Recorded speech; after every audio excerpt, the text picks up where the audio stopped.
going to read a story of Tinkerbell and a Magical Friend. Tinkerbell and her friends soared through the sky. They were on their way to bring summer to the mainland. Summer was the fairies' busiest time of year. They would have to stay on the mainland for a few months to get all their work done.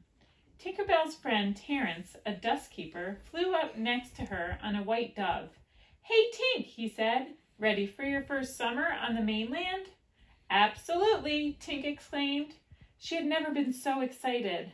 "Well, what are we waiting for? Race you down!" Terence swooped off on the dove. The nature fairies got to work right away. Vidya, a fast-flying fairy, stirred up summer breezes. Silver Mist, a water fairy, met new pollywogs. Rosetta, a garden fairy, sang to the flowers and opened blooms. And Iridessa, a light fairy, guided sunbeams to bright yellow sunflowers. Tink and Terence landed in a meadow. He led her over to the base of an old oak tree. There, beneath the cluster of leaves, was a camp bustling with fairies. Everyone was very busy preparing for the new season. Tinkerbell couldn't wait to get to work herself.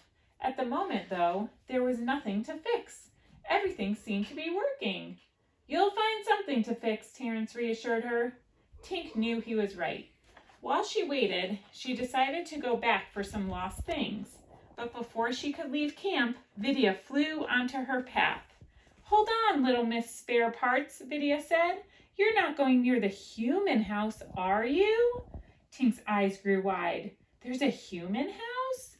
"Tink knows where we have to steer clear of the humans, or we won't be able to get our work done," Iridessa said. "Right, Tink?"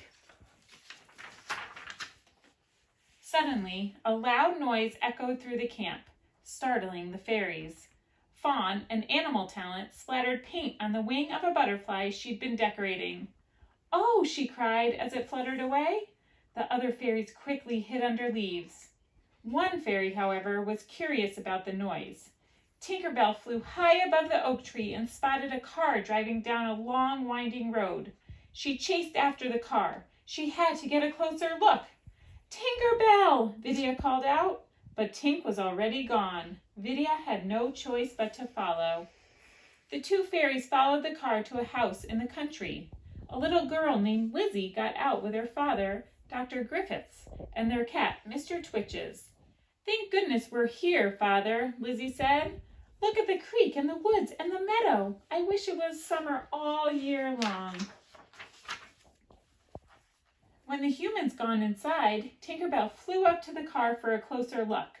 "Vidya, this is amazing," she cried. Tink zipped into the engine to see how all the parts worked. "Tinkerbell, you shouldn't be this close to the human house," Vidya scolded. "Will you stop flitting around in there?" But Tink wasn't listening. She had found an interesting lever. "Let me know if this does anything," she called to Vidya as she pulled the lever over and over. Outside the car, Vidya was hit with several cold blasts of water. Just then, Lizzie and her father came back outside. Tink and Vidya rushed under the car to hide. "Father, look!" Lizzie said. The fairies watched as a butterfly with paint splattered across one wing landed on Lizzie's finger. It was the one Fawn had been decorating. "The wings have two entirely different patterns," Dr. Griffith said. He knelt beside Lizzie for a closer look. "That's nearly impossible."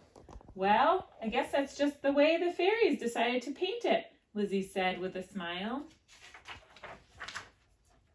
"Lizzie," Dr. Griffith said, "fairies do not paint butterfly wings because fairies are not real." Dr. Griffiths was a scientist. He took out his field journal, which was filled with facts, and began to sketch the butterfly. Lizzie pulled a fairy house she'd built out of the car. She wanted her father to take her to the meadow, but he was too busy. Lizzie skipped off on her own while Dr. Griffiths followed the butterfly. When the coast was clear, Tinkerbell and Vidya came out from under the car. Vidya couldn't fly with wet wings, so the fairies began to walk back to their camp. As they passed through the meadow, Tink spotted a trail of buttons. She started to stack them on her arms. Suddenly, Vidya stopped in her tracks. The buttons led right to Lizzie's fairy house. Tinkerbell wanted to explore, but Vidya didn't. "Let's go," they said at the same time. "Tinkerbell, we're not supposed to go near human houses," Vidya said, but Tink was already walking inside. Vidya decided to teach Tinkerbell a lesson. With a gust of wind, she blew the door shut. "Not so safe now, is it?" she called. Suddenly, Vidya heard someone coming. She tugged on the door, but it wouldn't budge. Tinkerbell was trapped inside. Vidya watched in horror as Lizzie peered into the house. The little girl was delighted to see a real fairy. Then she picked up the house and took it home. Vidya followed Lizzie back to her house. She watched as the little girl put Tinkerbell in a birdcage to help keep her safe from the cat. Vidya had to save Tink. The fast-flying fairy raced back to camp. "Tinkerbell's been captured by humans," she yelled when she arrived. The fairies gathered around. They needed a plan to rescue their friend. Thunder rumbled and storm clouds gathered. Suddenly, it started to rain. "We can't fly in the rain," Fawn pointed out. But Clank and Bobble, two Tinker fairies, had an idea. They would build a boat. Back at Lizzie's house, the little girl let Tink out of the birdcage. "I'm not going to hurt you," she said. Lizzie showed Tinkerbell her fairy drawings. Tink realized that the girl loved fairies, but she had her facts all wrong. Just then, Dr. Griffiths came into the room. Tink hid and listened as Lizzie's father gave her a journal.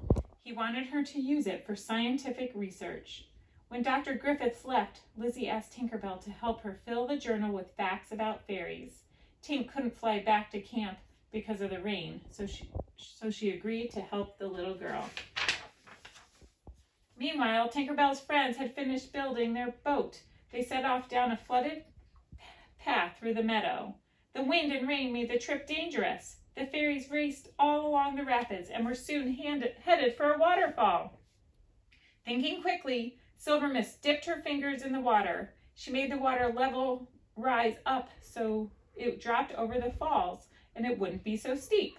The boat sailed over the roaring waters and crushed into the grass on the shore. Everyone was all right, but the boat was badly damaged. "Looks like we're walking from here," Vidya said. At the Griffiths' house, Tinkerbell and Lizzie finished working on the journal. The rain had stopped and Tink was preparing to head back to camp. As she stepped up to the window, she heard Lizzie trying to show her father the journal. "Father, look," Lizzie said. She held out the journal. "I don't have time," Dr. Griffiths said. "I have to find some way to deal with these leaks before they destroy my work." Lizzie sadly turned and went back to her room. Tinkerbell flew up there to meet her. Lizzie sat on her bed. Tears fell onto the pages of her journal. Her father never seemed to have any time for her. Suddenly, a small shadow appeared over the page. "Tinkerbell!" Lizzie exclaimed. "You came back!" "Oh, Tinkerbell, Father has no time for the field journal." Tink smiled. She wiped a tear from Lizzie's cheek. "I think I could fix that," she jingled. Tinkerbell was the best Tinker Fairy in all of Pixie Hollow. She knew she could help Lizzie. She just had to figure out how. The end.